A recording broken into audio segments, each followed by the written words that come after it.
Hello everyone, आज की इस वीडियो में मैं बात करने वाला हूं क्लास 12 ज्योग्राफी का 2024-25 सेशन के लिए न्यू अपडेटेड सिलेबस के बारे में। यानी वैसे विद्यार्थी जिनका क्लास 12 का जो फाइनल एग्जाम 2025 में होने वाला है मेरे भाई, उनके लिए जो नया जो अपडेटेड ज्योग्राफी का सिलेबस है वो क्या है। साथ ही साथ हम लोग इसी वीडियो में बात करेंगे कि वो कौन कौन से चैप्टर हैं जिससे कि आपके एग्जामिनेशन में प्रश्नों की संख्या जो होती है वो अत्यधिक होती है।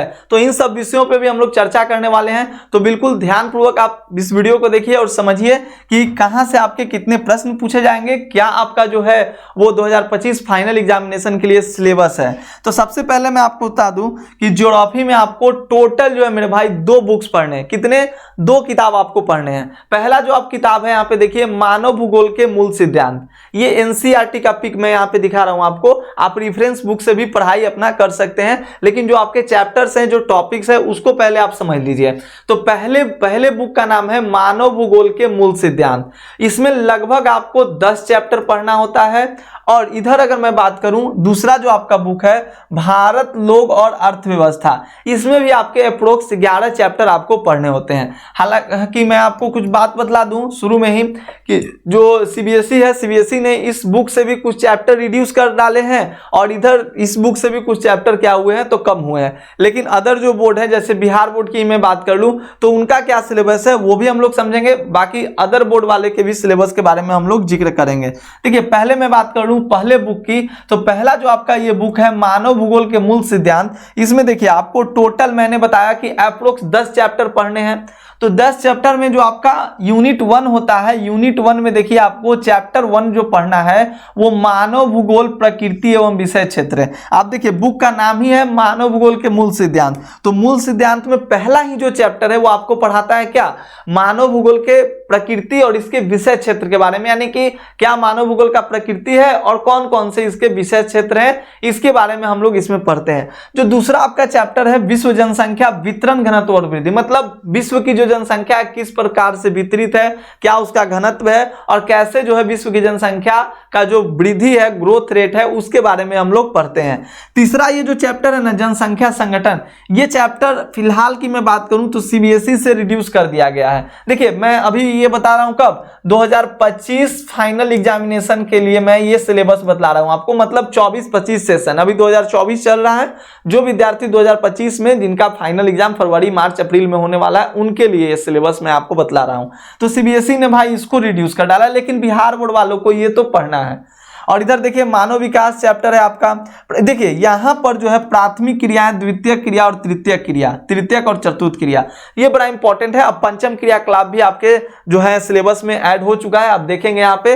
तो इसी में आपका यहाँ पे आपको एक टॉपिक और बढ़ा लीजिए। चतुर्थ क्रियाकलाप के बाद अब आपको पंचम क्रियाकलाप के बारे में भी पढ़ना होता है, और इससे भी सवाल, बड़ा नया टॉपिक जुड़ा है एनसीईआरटी में, तो इससे भी सवाल आपके एग्जामिनेशन में पूछे जाते हैं। ठीक ना, इस बार भी पूछा गया है, तो ध्यान दीजिएगा। तो यहाँ पे मैंने ये भी बताया था कि मार्क्स के बारे में चर्चा करेंगे कि आखिरकार किस किस विषय पे ज्यादा हम लोग को फोकस करना है। वैसे तो हमें सारे चैप्टर्स पढ़ने ही होते हैं, लेकिन कुछ चैप्टर ऐसे होते हैं जो मतलब प्रश्न सेट करने वालों का भी फेवरेट होता है, तो उससे ज्यादा प्रश्न भी आपके एग्जामिनेशन में पूछे जाते हैं, तो उन सभी पे हमें भी फोकस करना है। ठीक ना। तो अभी देखिए चैप्टर आपको मैंने बताया, तो यहां पर ये जो इकाई थर्ड है ना मेरे भाई, ये काफी ज्यादा इंपॉर्टेंट आपके लिए हो जाता है। प्राथमिक क्रियाएं, द्वितीय क्रिया, तृतीयक और चतुर्थ क्रिया, आज जिनका इकोनॉमिक्स होगा उनके लिए भी ये बड़ा इंपॉर्टेंट हो जाता है। आखिरकार हम लोग मतलब बाद में ना, लास्ट में हम लोग इस निष्कर्ष पे भी जाएंगे कि किस किस चैप्टर को हमें कितना समय देना है। और देखिए यहाँ पे अध्याय 8 में आपका परिवहन एवं संचार है, मतलब ट्रांसपोर्टेशन के बारे में। अध्याय 9 में आपको अंतरराष्ट्रीय व्यापार, और 10 में आपको मानव बस्ती। और ये मानव बस्ती जो चैप्टर है ये भी सीबीएसई से क्या हो गया है तो रिड्यूस हो गया है, बट बिहार बोर्ड वालों को पढ़ना है, क्योंकि देखिए सीबीएसई ने बड़ा अच्छे तरीके से रिड्यूस किया। सेकेंड बुक में भी इन सब टॉपिक का क्या था तो जिक्र था, जिसके कारण सीबीएसई ने इसको रिड्यूस कर डाला। लेकिन अन्य बोर्ड, जैसे मैं फिर बात कर लूं, बिहार बोर्ड में अभी इसको रिड्यूस नहीं किया गया, तो आप लोग थोड़ा इस बात पे ध्यान देंगे। बाकी दूसरे बुक की मैं बात कर लूं, इसमें भी लगभग मैंने आपको बताया कि अप्रोक्स आपको 11 चैप्टर पढ़ने हैं। हालांकि सीबीएसई ने जो आपका पहले बुक में जो दो टॉपिक था, एक है आपका प्रवास वाला टॉपिक और दूसरा है मानव विकास वाला, उसको इस बुक से रिड्यूस कर डाला है, ठीक है। लेकिन बिहार बोर्ड वालों को तो वो सारा चीज पढ़ना ही पढ़ना है, तो लगभग 11 है, लेकिन आपको यहाँ पे जो नया एनसीईआरटी उसमें अब 9 ही देखने के लिए मिलेगा। लेकिन आपको बिहार बोर्ड वालों मैं फिर से कह दूं कि जो आपके फर्स्ट बुक में जो ये दो टॉपिक है ना, मानव विकास, देखिए यहाँ पे हटा दिया गया, रिड्यूस कर दिया है, और मानव विकास हो गया और एक प्रवास का टॉपिक है, उसको आपको पढ़ना इंपॉर्टेंट हो जाता है, तो वो पढ़ाया भी जाएगा आपको।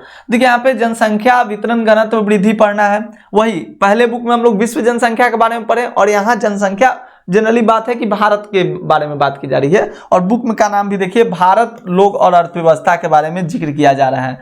भारत में किस प्रकार से मानव बस्तियों का निर्माण, भू संसाधन तथा कृषि, जल संसाधन, खनिज तथा ऊर्जा संसाधन, भारत के संदर्भ में नियोजन, सतत पोषणीय विकास, परिवहन तथा संचार, अंतरराष्ट्रीय व्यापार, और एक आपका हो जाएगा भौगोलिक परिप्रेक्ष्य में चयनित कुछ मुद्दे एवं समस्याएं। तो ये आपको पढ़ना होता है। और इसमें देखिए बिहार बोर्ड वालों के लिए इस बुक में भी 2 चैप्टर आपके लिए और ऐड होते हैं मेरे भाई, 9 यहाँ पे दिखाया गया, 2 और आपके, जैसे मैं आपको देखिए बुक में भी मैं आपको दिखा दूं, देखिए यही बुक है ना जी, यही बुक है, तो इसमें आपको 2 चैप्टर, एक आपका है प्रवास वाला, प्रवास प्रकार कारण और परिणाम, और दूसरा आपका है मानव विकास। तो ये चैप्टर्स आपको मतलब सारे टर्म्स पढ़ने हैं। अब बात आती है कि सर आखिरकार वो कौन कौन से चैप्टर्स हैं जो हमारे लिए ज्यादा इंपॉर्टेंट है। भूगोल की मैं बात करूं तो जितने भी चैप्टर्स हैं मेरे भाई सब इंपॉर्टेंट है, और सारे जो चैप्टर्स हैं सबसे भर भर के सवाल आते हैं, क्योंकि कोई ऐसा चैप्टर है ही नहीं जिससे कि सवाल कम पूछा है। हाँ, लेकिन वही मैंने फर्स्ट बुक के बारे में बताया था आपको कि देखिए फर्स्ट बुक में थोड़ा क्या है कि जैसे ये सब जो है ना आपके आर्थिक क्रिया वाले जो चैप्टर 5, 6, 7 इन सब पे थोड़ा ज्यादा फोकस करना है, और जितना भी चैप्टर है ना भूगोल का सब एक दूसरे से क्या है, इंटरलिंक है। तो आपको जितने भी क्लासेस करने हैं वो कंटिन्यू क्लास करने हैं, और क्लासेस भी अब आपके कंटिन्यू चलेंगे ही चलेंगे, क्योंकि मैंने आपको पहले ही अनाउंस करा था, टेलीग्राम पे भी मैंने बता दिया था कि अब आपकी क्लासेस जो है कंटिन्यू चलेगी। तो चूंकि हमारा पहला ये क्लास हो रहा था, इसलिए मैंने सोचा कि पहले एक छोटे से वीडियो के माध्यम से आपको मैं कुछ सिलेबस के बारे में, कुछ चैप्टर्स के बारे में बतला दूं। हालांकि कोई उतना कुछ खास है नहीं इसमें, आप बुक देखिएगा तो आपको चैप्टर्स मतलब कंटेक्स्ट के बारे में आपको सारी चीजें समझ में आ जाएगी, लेकिन फिर भी मैंने आपको थोड़ा सा इसके बारे में जिक्र कर दिया ताकि आप संतुष्ट हो जाएं कि हाँ मैं जो है वो सही पढ़ रहा हूं, ठीक ना। और मैं आपको बतला दूं बहुत सारे बच्चों का मेरे पास मतलब मैसेज आ रहा था, कमेंट्स आ रहे हैं, चैट्स आ रहे हैं, बहुत लोग मेरे पास मैसेज कर रहे हैं कि सर जी जो है आपकी क्लासेस जो है वो कब से होने वाली है, मतलब आपकी जो क्लासेस होगी वो कंटिन्यू क्लास कब से चलेगी।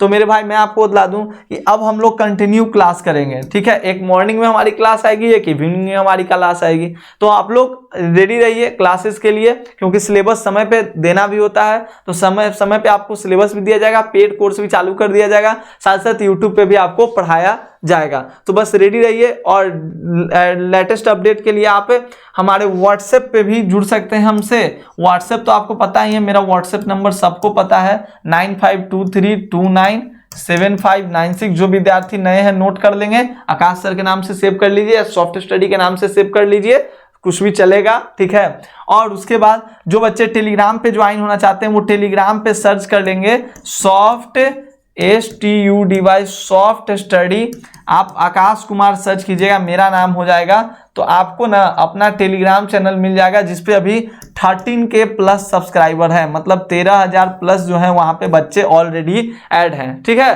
तो आप लोग वहां पे अवश्य ज्वाइन कर लेंगे, मैं कोई भी अपडेट आएगा तो मैं वहीं पे बताऊंगा। साथ ही साथ अपना प्ले स्टोर पे सॉफ्ट स्टडी नाम का ऐप भी है, आप उसे भी ज्वाइन कर लेंगे।